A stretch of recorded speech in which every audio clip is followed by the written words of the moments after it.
வீட்டில் இருக்காப்ப சார் எனக்கு ஒரு ஃப்ராக்சர் ஆகிட்டு அப்படின்னு உடனே நீங்கள் திருநெல்வேலியில் போய் ஒரு ஆர்ம் ஸ்லீவ் வாங்கிட்டு வாங்க. ஏன்னா ரெடிமேடில் கிடைக்கி நீங்கள் போய் திருநெல்வேலியில் போய் வாங்கிட்டு வாங்கன்னு சொன்னால் பேஷண்ட் அது வரைக்கும் சொல்லுவோம். சரியா? ஆனால் நம்ம வீட்டில் சிம்பிளாக துண்டு இருக்கும். சரியா? ஒரு ஒரு டவலை எடுத்து நம்ம எப்படி ஒரு ஆர்ம் ஸ்லிங் நம்ம எப்படி போடணும், டவல் கிளாத் எல்லாமே ஒன்று தான். சரியா? கிளாத்தாகவும் கிடைக்கும். நீங்கள் இந்த இருக்குல்ல டவல், இவ்வளோ பெரிய டவல்.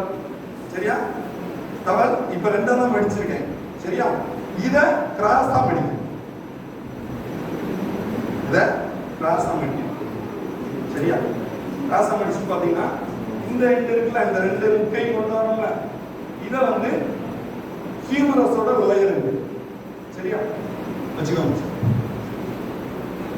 ரைட்டா? பாருங்க, இது புரிஞ்ச மாதிரி தெரியும், திரும்ப நம்ம கேட்கும்போது புரியாது. அதான் யாராட்ட ஒருத்தர் வாங்க வாங்கன்னு சொல்றோம். நம்ம இருக்கிறது எல்லாமே பிசியோதெரபிஸ்ட் டாக்டர் தான். நம்ம கத்துக்கிடணும்னா நம்ம இன்வால்வ் ஆகியே ஆகணும். சரியா? அடுத்தது சரியா எடுத்துட்டு இதுல ஒரு நாட், ஒரு நாட், இதுல ஒரு நாட். சரியா?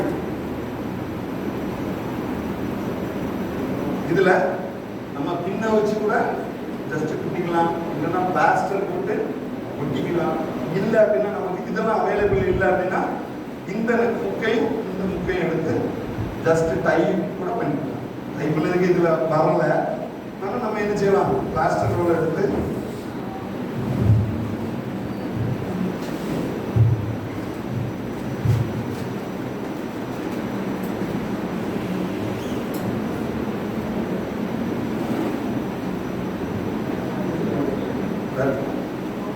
சரியா? ஸோ இந்த மாதிரி ஒரு பேஷண்ட் நம்ம கிளினிக் வந்துட்டா ஜஸ்ட் இந்த மாதிரி அப்ளை பண்ணி விட்டீங்கன்னா நீங்கள் கிளாரிக்கல் ஃப்ராக்சராக இருந்தாலும் சொல்லலாம், ஸ்கேப்லா ஃப்ராக்சராக இருந்தாலும் சொல்லலாம். ட்ரீட்மெண்ட்டே இவ்வளோ தாங்க. இது போக அவங்க பெயின் அதிகமாக சொன்னால் பக்கத்தில் இருக்க எம்பிபிஎஸ் டாக்டர் போயிட்டு ஒரு அனர்ஜெசிக்கோ ஒரு கால்சியமோ வாங்கிட்டாங்க. ட்ரீட்மெண்ட் முடிஞ்சது. அவ்வளோ. சரியா? Okay, thank you sir. துண்டு இல்லாத நேரத்தில் நம்ம ஏற்கனவே நம்ம சொன்னோம்னா கஃபன் காலர். ஆனால் கஃபன் காலர் எப்பவுமே என்ன செய்யும் அப்படின்னா கொஞ்சம் கஷ்டமா இருக்கும். ஏன்னா அதோட ஸ்டெபிலிட்டி வந்து கொஞ்சம் சின்னதாக இருக்கும். ஆனால் இது வந்து ரொம்ப வசதியாக இருக்கும், பேஷண்ட்டுக்கு ரொம்ப வசதியாக இருக்கும். சரியா?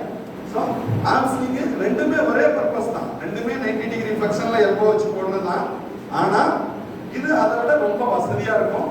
இது வந்து கிளாத்தில் வர்றது வந்து நம்ம அந்த கிளாத் நான் இப்போ வாங்கலை. ஏன் அப்படின்னா அது வந்து பண்டிலாக தான் வரும். ஒரு 300 ருபீஸ் அந்த மாதிரி வரும். ஆனால் நம்ம ஒரு ஆர்ம் ஸ்லிங்காக நம்ம வாங்கணும்னு தான் வாங்கலை.